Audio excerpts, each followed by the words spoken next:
Well, folks, the one area on the home that hail does the most damage to is the shingles. And it actually shortens the life of the shingles considerably, and yet it's the hardest place to see hail damage. When you look at your shingles, hail hits the shingle and it actually does what we call bruising it, or it puts a divot in the shingle. And that's often hard to find, but over time, as we go through the seasons, that divot starts to break down, and as moisture infiltrates underneath the granules of that shingle and starts to break the glue down, that shingle deteriorates very, very rapidly. Let's look at this roof and what we've marked here.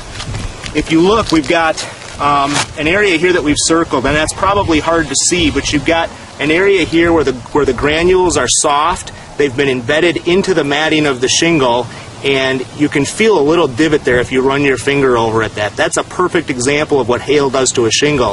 If you look at the shingle next to it, you can see it's a nice soft shingle. We don't have any divots in it. The granules are holding tight still. And yet you come up here and you've got a great example right on the edge where the rocks are starting to come off. You've got a divot in the shingle, and you've got what we call a bruise, and that's what you're looking for. Obviously, it's a little bit easier to see with this light-colored shingle because it's actually darker than the rest of the shingle where the granules are coming loose. But if you had a dark shingle, that's going to be an area that's pretty tough to tell.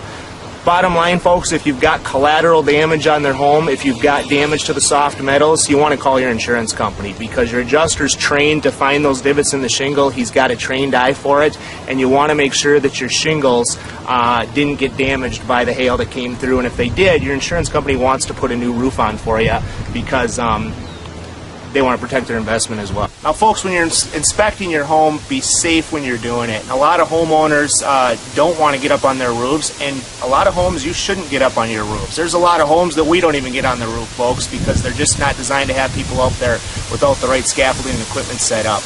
An easy way to see if you possibly have some roof damage to your shingles is just look at the downspouts and where they drain out. After a storm, when those divots hit the shingle, you'll see a lot of those granules wash out through the gutters. And you can see we've got a whole pile at the end of this downspout. That's a great, easy indication that the shingles have damage and you don't even have to get up on your roof to look at it.